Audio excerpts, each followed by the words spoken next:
د جنگ احد رنبنۍ شپه ده او د حضرت حنظله واده شوی دی او د ده د واده رنبنۍ شپه ده. د واده رنبنۍ شپه ده او اوده دی.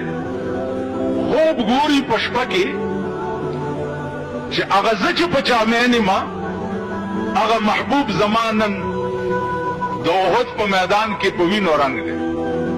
نو الله اکبر یې کو د کټ اعلان دې ټوپ کو چې د کټ یې ټوپ کو نو هغه ناوې رستو نه د لمنې نه راونیو. ویل حنظله ولې خوب کې ویرېدې؟ وی چې نه طبیعت دې خراب شو. وی چې نه. وی ولې؟ ورته بیبي خوب مې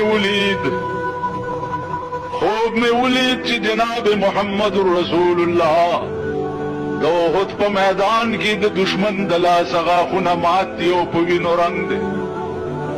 احد ته ځم.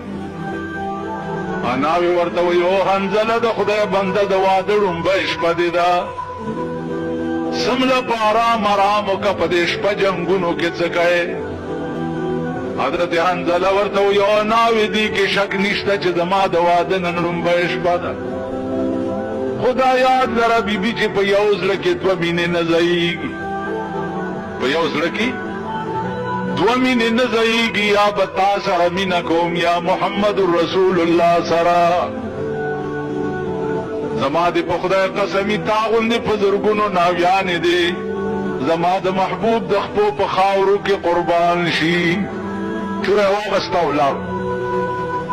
احد ته چې ورسېدو جنگ شروع دی او صحابه لګیا دي یو بل لګیا دي. جناب محمد رسول الله پروت دی غاښونه مبارک مات.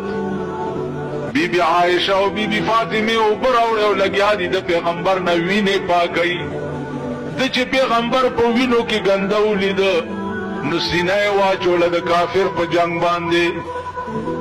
داسې جنگ یې شروع کو چې څه د پاسه اتیا غشي دی په سینه کې ولګېد.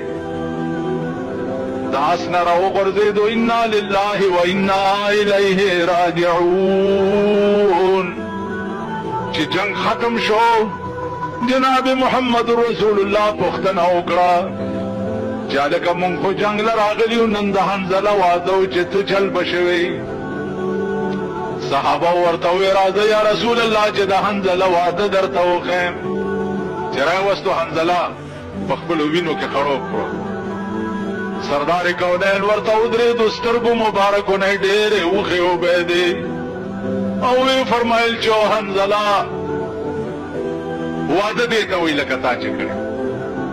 اوچت کوي جنازه یې راوچته کا. صحابه ته ووایي چې دله به غسل او کفن نه ورکوئ په د خپلو وینو کې به خښوئ. جبرائیل علیه السلام راغی او ورته ووایي چې یا رسول الله د ده د واده ړومبنۍ شپه وه دی چې جنگ له راتلو نو غسل یې نه و کړی نو ما ته حکم شوی دی چې نن به د جنت ملایکې حنظله ته غسل ورکوي. نن به د جنت ملایکې جبریل به اوبه راوړي او د جنت ملایکې به حنظله له غسل ورکوي.